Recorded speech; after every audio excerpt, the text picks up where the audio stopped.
Love you. I'm so glad. Hey! Whoa. We're back. Hi, everybody. What is happening? Love you. I'm so glad. Whoa. We need to stop. Oh my gosh. What is that? What just happened? We are not Look, novices. someone's on. It's like It stopped. we're Guys, not. there was a weird echo where we were hearing ourselves 10 seconds ago. Maybe it's the witch. If you're listening, please tell us if you're hearing anything bizarro. Hi, Krista. How are you? I think Krista would tell us if she's hearing it. Krista would tell us. Okay. All right. Look, we're on our phones. All right, I'm sharing We're it. promoting ourselves. Oh my gosh. Krista's laughing really hard. Look, Oh. you're watching. You're watching. Okay. Oh, I know what's happening. What's happening? Okay. Was it I don't know. your computer? Krista Guys, heard it. You did. Oh my goodness. But it's not doing it anymore, right? It's a ghost. It's not. Oh my goodness. Okay. I don't know how to wait. share your video. Shit, wait, hold on. We're gonna figure it out. Oh my gosh, this is hilarious. Go to my page. I'm trying. Look, there's Shelly. Hi, Shelly. Look, I'm Amy Wolf's so on here. excited. It's so awesome. Okay, here. Go to my page. Okay. Go to my page. Throw it away. I'm throwing. Doctor. Go to that. Oh no. We're figuring it out. We'll Hello. figure it out. Hi, everybody.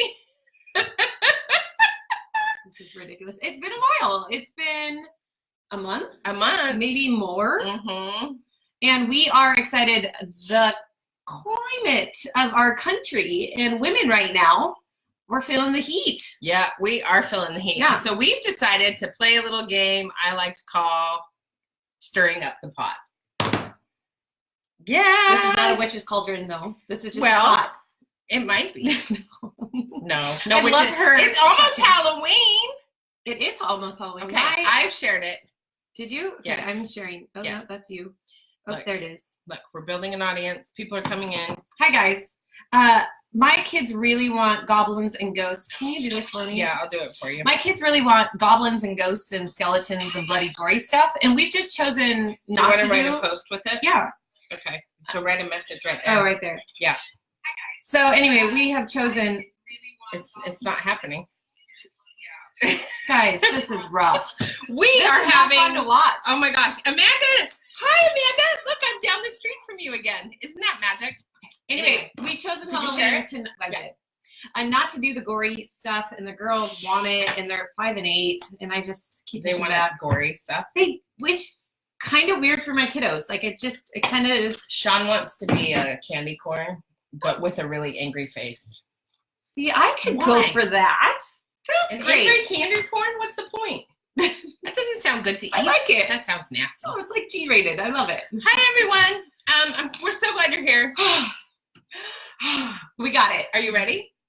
We have, I think, a lot of things to talk about. We do. It's true.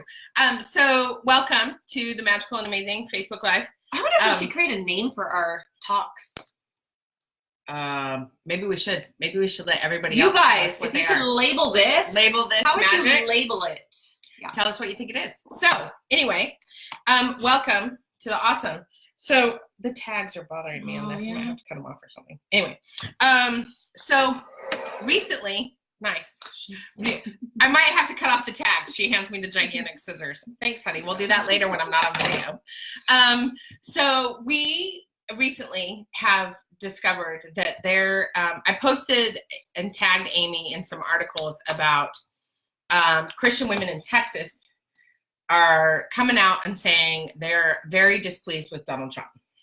And this is on the heels of the notion that 53% of white women voted for Donald Trump, which has raised the ire of a lot of people and sort of raised the conversation about white supremacy and racism in the nation. And so I've been tagging Amy in these, I'm always tagging Amy in stuff that I want her to think about and talk about. Did you just roll your eyes at me? For real? I'm very specific about what I tag you I love in. it. No, I really do. So anyway, so I tagged Amy and she's like, we need to have a talk about this. Yeah. So why? Yeah.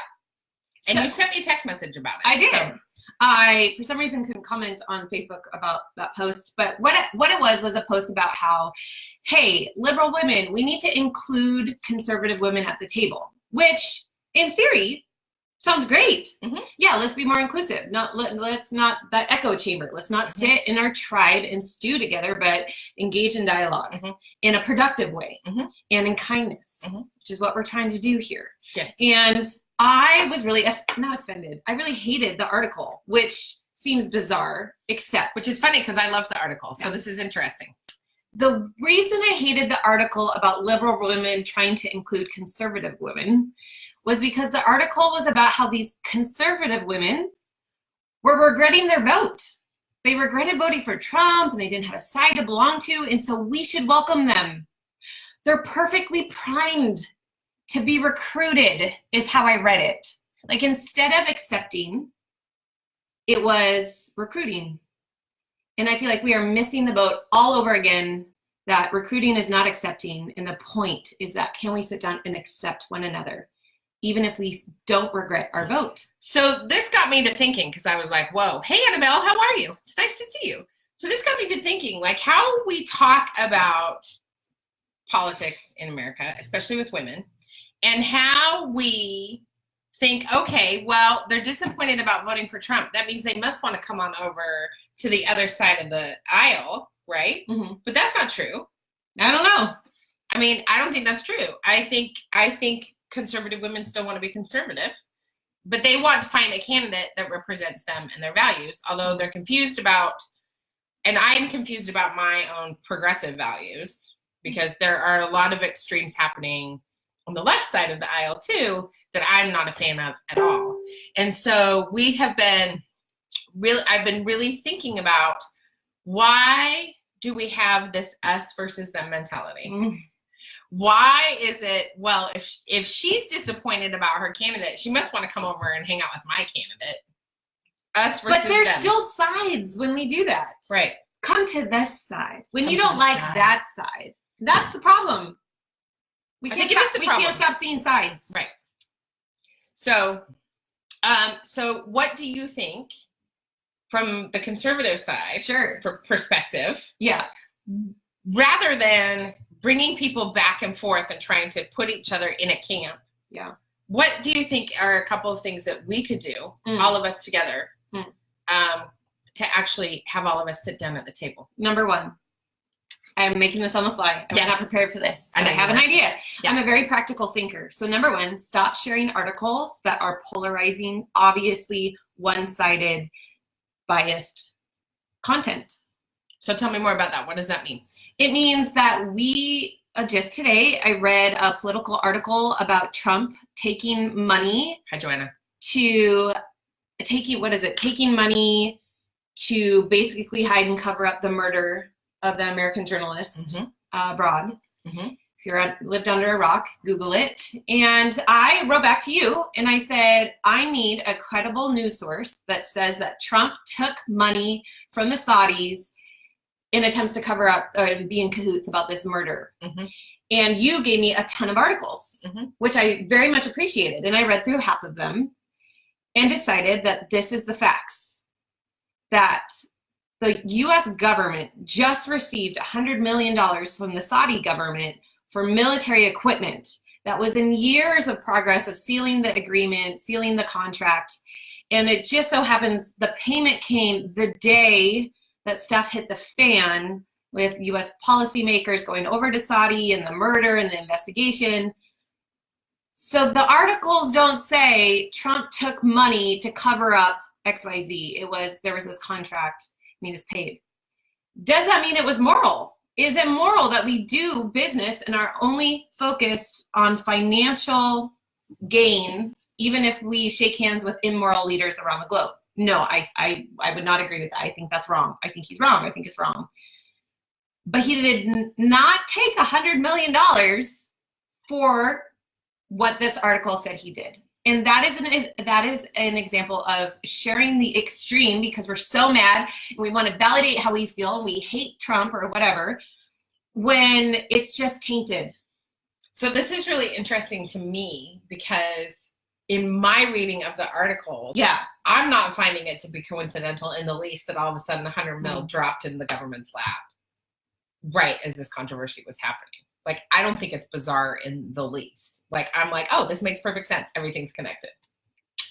It sounds like conspiracy theory, and it just... Because it is. Well, I think there's shady junk that goes on, but I just can't get behind it. Will I ever get the right facts? I don't. Well, will any of us? Like, none of us know. It's not like we're sitting in the White House. Okay, we can agree to disagree. That's part of this process. Yeah. But for me, what are you sharing? Who's the source? Mm-hmm. What caption are you putting with it?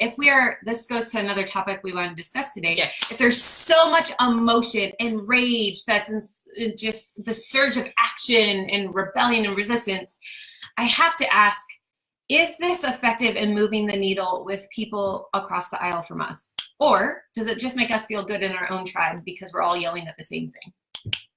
So, you mean the rage? I mean, that's part of it. I think, in this particular article that I read today, the person who posted it, the caption was very much hate Trump, screw this, no. Right. I mean, so yeah. So again, that works when we're trying to just yell at the same things within our tribe, and we should be angry at injustice. There's a room for anger. But is this productive in conversation with each other? Is it spreading accurate facts even? And that goes both sides. So one of the things that I think is really interesting is this idea of rage and anger. Yes. There's so much rage and anger, and I'm angry. But I blogged about this a couple weeks ago about the feminization of anger and the idea that we don't have to be violently angry if we feminize anger. We can still be mad and we can still rage, but we don't have to be explosive about it in the way that we are taught anger is supposed to be expressed. It's very violent and angry and outward. And what happens with women in particular is that they internalize, hi Stacy, they internalize anger and turn it upon themselves. That's what women generally tend to do instead of acting it outward. And I am wondering because I think there is space for, is that bugging you? No, it's just glowing. Well, my scarf is reflecting on my face. What I'm wondering is if it's okay to have space for, the trick is, my theory is, we can't stay in anger because we have to take action. We can't we can be angry, but we can't use our anger to hurt other people. This is one thing I've been very intentional about on Twitter. Like, everybody's attacking Republicans, right? Mm-hmm. As a blanket statement, all Republicans are the cause of this, which is untrue. But is there a truth within that to kind of tease away and peel away the layers of the onion to be like, okay, so what are people who have typically voted Republican for their whole entire lifetimes going to do now that what is going on is not reflective of traditional Republican values? What is happening with Mitch McConnell, for example, saying that Social Security is an entitlement program when we've all been paying into a Social Security the whole time we've been working? Ruh-roh. Oops. That's not a Republican value, right? Right. That's not the Republican values that I was raised with my grandma. And so the thing that this gets to is like this idea of, so I asked you if there was any room for grace for the imperfect. And you said no. And I was like, tell me more. Hi, Holly. So in my theory, when people are first starting out in these conversations and they're trying them out and feeling them out. What conversation? Any conversation where they're like starting to think differently and outside of the box. Okay. So like my friend who posted that article about Christian women. Yes. Right. Being like, oh my gosh, I'm going to vote for Beto O'Rourke because he more accurately reflects my values. Yes. And I said, even though it wasn't said very well, can you allow space for grace for that imperfectness of at least trying? And you were like, no. So can we talk more about that? Because I really want to explore that more, because my whole thing is I don't care what you do, just do something. And if you do it imperfect the first time, learn from your mistakes and move on. Yeah. And don't say it the same way again. But so tell me why. Yeah. So I want to flesh more of that out. Okay. Well, we actually just talked about 2 big topics, which is anger, the role for it, but we can get back to that. Do you want to stay on anger for a No, minute? that's okay. Well, I'm sure we'll come back around. Okay. Grace for the imperfect. That if we try to dialogue and do this, that it's not going to be perfect. We're going to say the wrong things. It could be offensive. It could be emotionally charged. But that there's grace for the imperfect, that we're trying. Yep. That I get behind. Okay. The problem is that when our imperfect is mean-spirited and our imperfect is, I don't know what the right word is, it comes with a cost. Ooh. It comes with a cost. So, for example, at our church, I gave you this example, and then might help articulate why I think it's really hard for me to accept grace for the imperfect in this discussion. Is at church, we collect money on Sunday mornings to run the church and to give money away as a church. And someone had said something, hey, we're going to collect offering now, and we know that God is a good God. When we give him our resources, he gives back to us tenfold. And I thought, that sounds like you give God money and you're going to make more. You're going to get a promotion. You're going to get a house for a good deal. It sounds a little sketchy to me. So I approached my pastors and said, this is concerning. And they said, we don't believe the prosperity gospel, that if you give money to the church, you're going to make more money. We don't believe that. I think the words came out a little different in who was doing the offering that day. We need to have some grace, that they're just imperfect humans and they didn't say it quite right. And I thought, yes, but there's a cost. And the cost is that if people give their money and then they don't get a promotion and they lose their job, is God really good? Like, that is a cost of being imperfect, especially as leaders. And so for me, that example is just, there should be grace as we are trying to do these hard things together, but there's a cost if you can't control your anger, and there's a cost if you use dishonoring words, and there's a cost if you're not doing it carefully. So yes, imperfect, we're not perfect, we're not going to be perfect, but caution, I feel like grace and caution in how we approach each other. So one of the things that I have been trying to do, hi Jessica, hi Alfonso. Look, Alfonso's here all the way from London. Or Middlesex, wherever he is. Anyway, hi. So one of the things I'm wondering is if maybe instead of posting the thing the minute we see it, maybe we should sit on it for 24 hours and really think about it. Yeah, right. And then if it's still, I don't know. You're not going to do that. Oh, no, I do. You do? Oh, yeah. There's some stuff, especially on Twitter, not so much on Facebook, although I've been really just focusing on myself on Facebook because I'm trying to promote my business and my fabulousness. But there are things on Twitter that I will read them and sit in them and marinate on them before I post Reacting. them. Because I don't want to just react. And I've done that and I've gotten busted a couple of times on my own chops. So I wonder if maybe if people are going to start engaging in this intentional conversation without arguing with each other, because I don't see this the same way you do.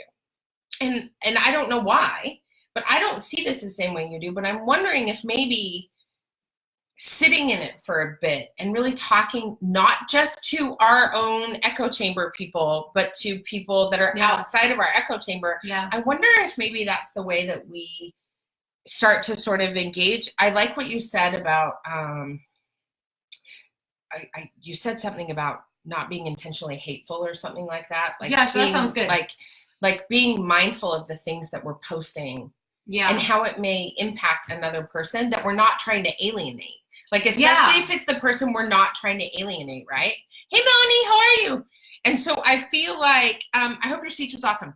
I feel like maybe that's sort of where we start peeling stuff away. Do you want to get back to anger? Yeah. Do you guys want to get back to anger? Let's get back to anger. You can't really talk back, can you? They can comment. Yeah, please comment. Look, Melanie's like, hey. Anger. I'm starting to believe less and less the power of anger. Ooh, tell me about that. Because you're all about channel the rage, make it actionable, but don't accept it and then channel it. And I'm starting to be less convinced that rage is good at all. Really? Yeah. Why? Well, rage is a big word.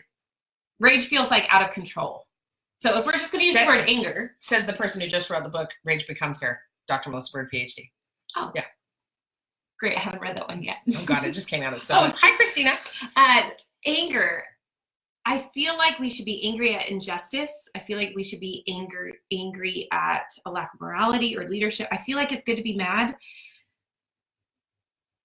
I just can't see it every day being, I have a hard time seeing it happening where it's paying off in good, where it's coming off productive and positive somehow. Tell me about, this is your role. So this is interesting to me because when I get angry about something, it's the thing that fuels me shifting. But I don't hold on to my anger. And I think for a great many people, especially in the United States in 2018, they hold on to it. They let it fuel them for long periods of time. I let it go. When I am angry at something, I get angry and then I'm like, I got to do something productive about this. I can't just sit here and do nothing. I wonder, is that a personality? Have you done Enneagrams? I have not gotten on that train. I know I have.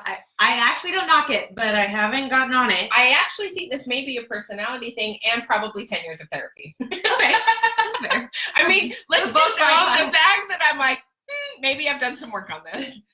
Because some people are more motivated by fear. Fear will drive how I vote. Yeah. Fear will motivate action. Well, I think we're seeing a lot of that. Yeah. And we're seeing anger, and people are choosing to vote in their anger or taking action in their anger. So I think it really boils down to what motivates us. Fear, anger, and there's a third one in the Enneagram thing as far as basic fears that fuel our decisions. I don't know what it is. Chime in if you want to. So this might be a personality thing. I just hear anger and I want to mute the people when I hear it, on social media or in conversation. As soon as you get angry, it's like, it's so interesting because I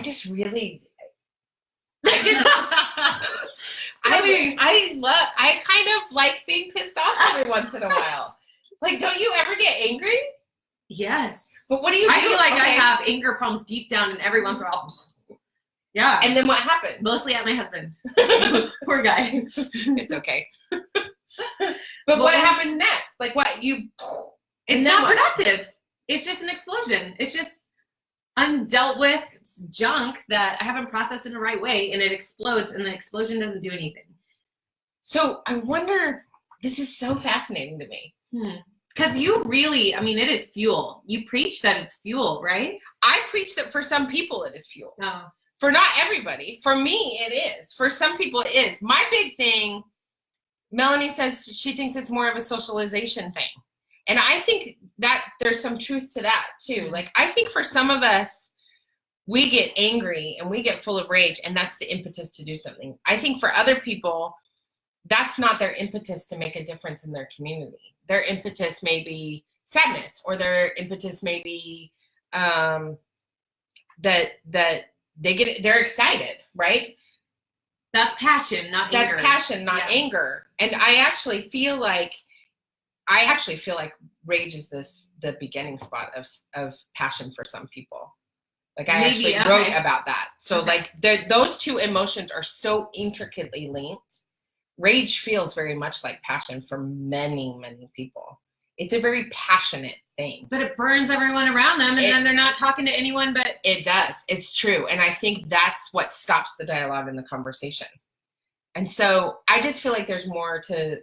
there's so much more than we could explore in 40 minutes. Yeah. But I don't want to, write off the idea that for a great many people right now, that's the thing that's getting them to take action and do something. And maybe it's the first time they voted because they're just plain old mad. Okay, can we talk about voting? Yes, let's talk about voting. Is that okay? Can we? Let's with us? I don't think I don't think we're bouncing all over the place. We are. Nobody cares. That's okay. Voting. I've had a problem in the last couple of weeks with a bunch of people on Facebook, including a ton of celebrities and influencers, and coming from every which way saying, get out and vote. People, vote, get out and vote, register to vote. If you haven't registered to vote, today's the last day to vote. And all I can read or hear is, vote my way, go vote my way, the obvious way. Just go vote, go register to vote. And I think, and then sharing that yesterday on Facebook got a lot of responses, which was, Did you? Yeah, people like, hey, I wasn't trying to offend you. I'm not saying people need to vote my way. I'm saying that our government should be a more accurate representation of the people it serves, and the more people that vote, the more people. And I said, great, Trump was a reflection of the way that a majority of people wanted a president to serve. And you didn't like that, and so you want more people to get out and vote because you're really convinced that there were more voters. It really would not be that case. But their voices are unheard because they're not voting. So I just feel like, do we want accurate representation? Because I'm gonna guess that liberals would say no, because that's how Trump got here. I don't think that's how Trump got here. Okay. Because I believe Russia interfered with the election. Because I believe our computers were hacked. I don't actually think, go for it. Do it. I'm going to go for it. I actually don't believe 53% of white women voted for Donald Trump either. You think that's made up talking point? Mm-hmm. I do. Biased poll of some kind? I believe that the reason that statistic has been touted so much is because the only way to keep women of all backgrounds from engaging and taking action is to keep us separated and divided. You think that the longer that they can keep us separated and divided, the less likely we are to engage in coming together as a community of women to rise up against everything that is going on. Like you and me. Yeah. If they keep us divided, if they keep white women blocked, divided from women of color, if they keep, hi Lily, like Stacey said, I get you, Stacey. Most voters did not vote for Trump, and 50% of Americans didn't vote, and he lost the popular vote. I get it. This is real. Yeah. And so as long as we keep women separated and divided and fighting about all of this, then the people that are currently holding the power positions get to stay there. Yeah. So I love you bringing this up because I'm going to tell you, I'm getting hot in this scarf. Oh yeah. It's getting hot in here. It's warm. See my necklace. Oh, that's pretty. Thanks. Look, I'm not as red. So I love that you brought this up because I actually, I'm with you because I just want everyone to vote.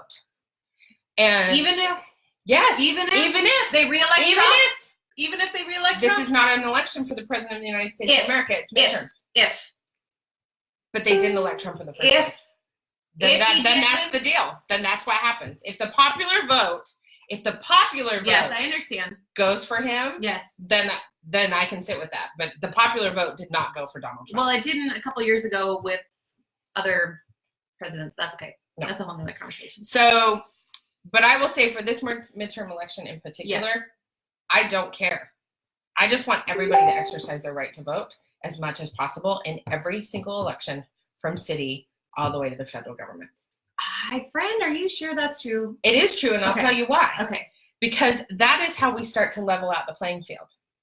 And this goes back to a conversation Amy and I were having earlier. Which we try not to have beforehand. But they happen. Really hard. This is why I hate living in Oregon, California, and Utah. Because there are super majorities in all of those states.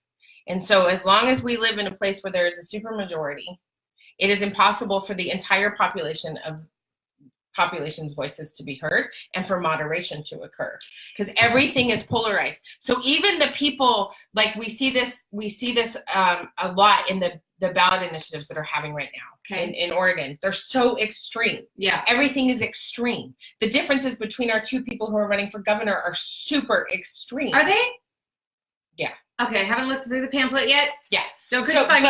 But no, it's I thought fine. one was more moderate on their side. In the Oregon governor race between Kate and Knut. Yeah, I thought Knut was saying he was a moderate Republican.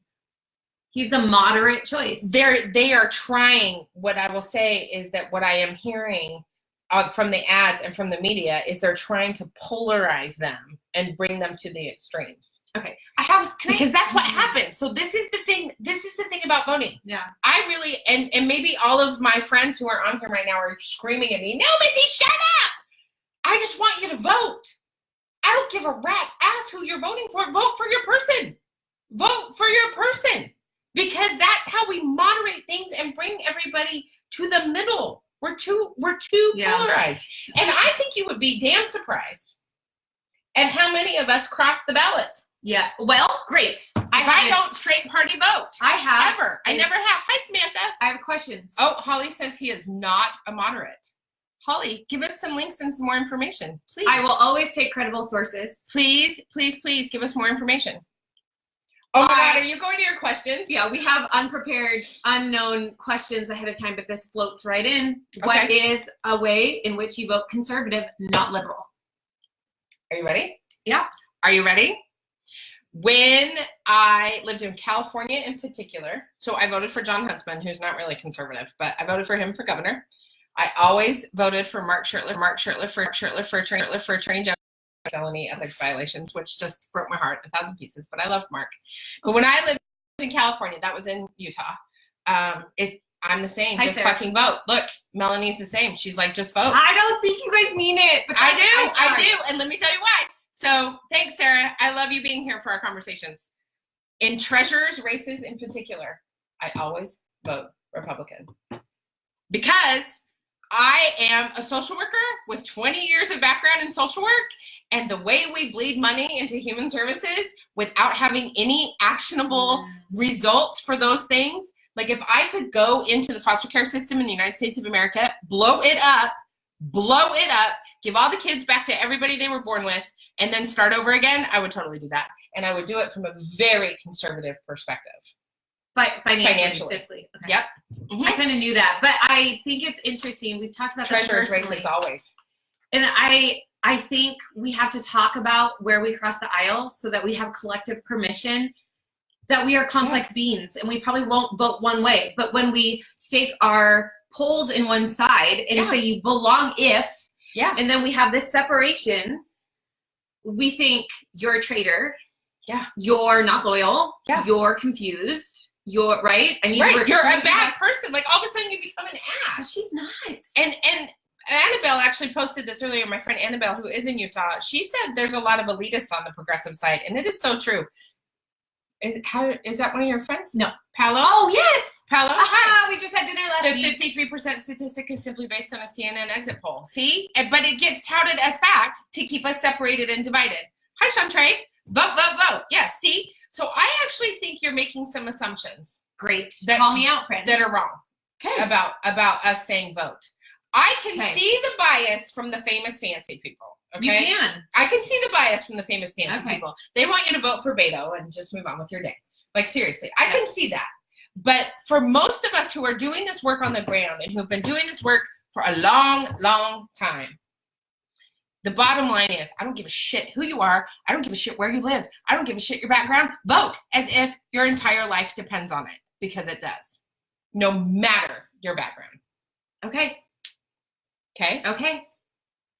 I believe you. I love you. I respect you. I know you. I actually think for a great many people, they maybe, oh, look, there you go. There's your link. I'll read up. Thank you. Okay, good. I also want to carry in, so do you want to ask me your other question, or is it for later? Later. Okay, so here's my question. Well, I already asked you the one. Oh, you did? Yeah. The imperfect? The imperfect, yeah. Gotta be careful. One of the things I want to add to this conversation right now, because it's relevant, is that Amy and I are together reading this lovely book by Rachel Held Evans called A Year of Biblical Womanhood. It's nuts. It's crazy. It's not. It's magic. It's magic. It's so awesome. So if you haven't read it, read it. For a year, she tried to live the way the Bible. I shouldn't do this. The Bible. The Bible. The Bible says women should live Old Testament style, and it's crazy. It's so good. But she references this link that I just put in the comments called Is Voting Biblical? And it's awesome. I haven't read it yet. So for those of you who are intrigued about this from a religious perspective and about voting from a religious perspective, I would love for y'all to check that out. So this actually goes to my next thing I wanted to talk about with Amy, which is the idea of, is there a right way? So is there a right way to vote? Because this actually kind of goes into what you were saying, right? Like this assumption that all these famous people are saying, vote, vote, vote, but vote for the right way. Vote the right way, Because if you don't, we're in trouble. Because you all voted Trump. Yeah. We got to build up our tribe over here. Listen, can I say something real quick? I shouldn't do this because it doesn't matter. I didn't vote for Trump.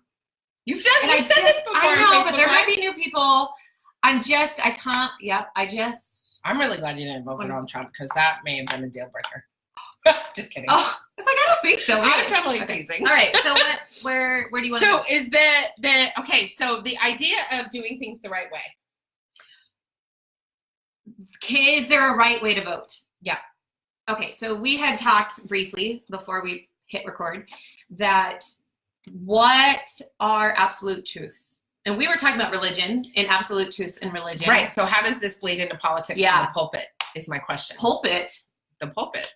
In church? Yeah. I hope there are not politics in the pulpit at church. True story. I get really mad about that because we are complex people. Mm-hmm. I think we should talk about how to engage with each other on politics in the pulpit and how Jesus interacted with people different from him and not talk about granular political things. But you know what happens? In some places, and I would avoid those places. Yeah. And I have friends who have avoided and left those places. That's good. Absolute truths in voting. So I think our question beforehand was, we're having a great lunch break talk. Good. Thanks, Bree. Hi, Bree. I love Bree. So the topic is there a right way to vote? Is there an absolute? This really is the absolute answer for immigration. And this is the absolute truth for women's health. Or I know you have feelings on that. Can there be absolute truths? And some people say no, never, not even in religion. I would say yes in religion, not in politics. I don't see how there could only be one way on things in politics. So it makes it an interesting dynamic when we're taking our tribes and living in this two-tribe culture, village, which is not tribe. Village. Thank Say you. Village, Is not that tribe. is that Yeah, is that? You can't say tribe. Oh, You're white. okay. I didn't know that. No. So what am I supposed to say? Village. Village. And that's okay? I like village. Okay. So Village is we have better these than different. Thank you. You're welcome. So we have these villages that believe. I think their power is this is the only way. Yeah. And I'm really questioning if we all think there really is only one way on policies and issues. No, I don't think there is one way, even on reproductive health, by the way. You know that. Yeah. We have not delved into, we're not there yet, because I can't. Not yet. I'm going to finish my book, and then we're going to talk about it. But nothing is absolute in policy. This is the thing I try to teach my students and other people that I talk to. Nothing is absolute in policy. So we should not be basing policy in absolute truth, because everybody's going to experience a policy decision differently. The way I experience Medicaid and food stamps as a family is different than another family experiences Medicaid and food stamps. Yeah. And so we are making policy decisions and assumptions based on the way we think other people are going to experience those policies. And that's why you have to be careful about policy. I had a legislator who I actually ended up quoting in a book that policy decisions should be slow and deliberate and intentional, like good sex. Policy. That's an analogy you should remember. See how I can just bring that right in? Pretty tactful. That's great. Very intentional, very deliberate, very well thought out. Policy should take time. It shouldn't rush. It should take time. No, you got to do it before the next election cycle, before you lose your power. See, this is the problem with the federal government, that they're just getting all wrong. It should take time to pass legislation. It should not take time to balance the budget, however. And that's a whole other conversation. I'm not educated. Diana, I can't even get into that. That's my mom. Pantsuit. Hi, Mom. Perhaps the right way to vote is according to your conscience. Usually letting your instinct be your guide is a good thing in all the things, really, truthfully. Yeah, but we need to be informed. We have to be informed, but we have to be informed about decisions that flow within our thinking. Yeah. Like your ideology. Yeah, our ideology and the way we think. Yeah. But that can shift over time. Yes. 20-year-old Dr. Melissa Bird, PhD, not so much the same as 44-year-old Dr. Melissa Bird, PhD. Like, no, everything about me has shifted since my 20s. Mm-hmm. But I like who I am now. I'm really a big fan of me. And I think, but this is the thing, this nuance of the conversation is the critical piece. Yes, we nuance. This is what Paula and I were talking about in New York last week over dinner, is where is the nuance in our political conversation?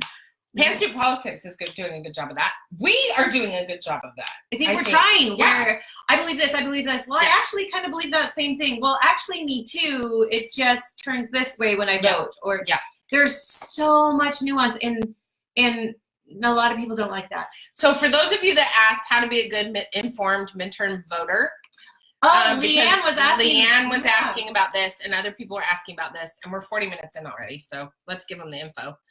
I know. How did that go? So Pantsuit Politics is one of my favorite podcasts. Amy has started listening to it. Sarah from the left, Beth from the right, they talk about the nuance of politics. Nuance. And they have put out this amazing midterm voter guide that is non-biased and really thorough and quite delicious. So if you need, if you don't have time to devour pamphlets and it just feels all overwhelming and you can never understand the chess game, so you're not going to vote, you're not going to get involved, try some of these resources that we just linked that gives you some high-level, quick understanding, unbiased understanding of these. And I'm actually going to encourage everybody to actually make it a game and make it fun. So one of the things that we do when we get our voter guide at our house is that we make a date out of it. And so Jim and I have a date. It's amazing. It is? Yes. It's so terrible. Fun. We're going to get you. Is there a winner? No. Well, you can make out. Winner. You can make out later. That's not winning enough for me. Oh, geez. So what happens is we sit down with our voter pamphlet and we have a really nice dinner and we pour a glass of whiskey and we go back and forth and we talk about every candidate, every ballot initiative. We balance it on its merits. Jim and I do not always vote for the same person. And we inform each other and have really open, amazing conversations about what is on the ballot. And I was listening to Sarah and Beth actually talk about this in the podcast last week or something like that, that they were talking about how they have a couple friends and they sit down together and they go through the whole ballot together. No, it was Sarah was talking about how her in-laws came over and the whole entire family sat down together and went through the ballot. And so I think that I challenge you to have a little fun with the ballot. It doesn't have to be this horribly boring, gigantically thick thing that's it is overwhelming. That can be overwhelming. And so if you piece it apart and read it like a novel and not so much like a voter pamphlet, it can be sort of entertaining. And you can make fun of everybody's language. And sometimes grammar is a problem. You know what I appreciate about Pantsuit Politics that I'm learning slowly as I've dived into their world is that they very much recommend, this is a whole nother topic maybe, but they recommend voting in more moderate people because it's probably more accurate representation of the complex systems that we have in place. I remember a couple months ago, someone wrote on Facebook, I'm such a feminist, it makes me want to vote for every woman candidate. But what if that woman candidate doesn't line up with my belief system? What's the right decision? Do I still vote because I believe women need more representation, even if it's not my policies where I align? Or do I vote with someone who it's not their gender, it's their policy, my ideology that they line up with? I have found my answer was vote the way policy and gender, I hope happens. There's more permission, more candidates, and more influence happening. But I would never vote for someone the opposite of my policies just because they're gender. However, I'm finding myself being a hypocrite in that now I just want to vote any moderate. I don't care who you are. Just stick more moderates in there. Yeah, because if we get more moderates at the city, county, and state level, they rise up to the federal government level. That's how this works. I feel like we need more moderates. I do too. In both parties, by the way. Yes. Yes. Yeah. I have more questions for you. 44 minutes. You can ask me one more question. Well, okay. I'm going to simplify it. What is one issue you wish was on the ballot that is not in our state? Ooh. You're going to be totally blown by this answer. I think I might know it, but we've never talked about it. I hate ballot initiatives, and I think they're bullshit. I don't know what that is.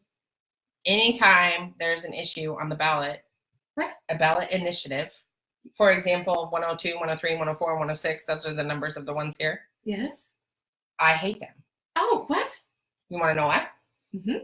Ballot initiatives take the power out of the hands of the legislature to make decisions. We elect a legislative body to do that, to do the work of lawmaking. They are the experts in making law. And you trust them to vote? Yeah, because I vote for them. And even if they are the opposite party of me, or I didn't vote for them, I still work with them when they're in office.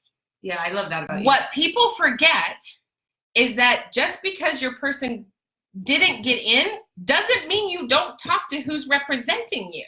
Yeah. You still call them and say, or email them and say, hi, my name's Amy Wolff. I live in your district.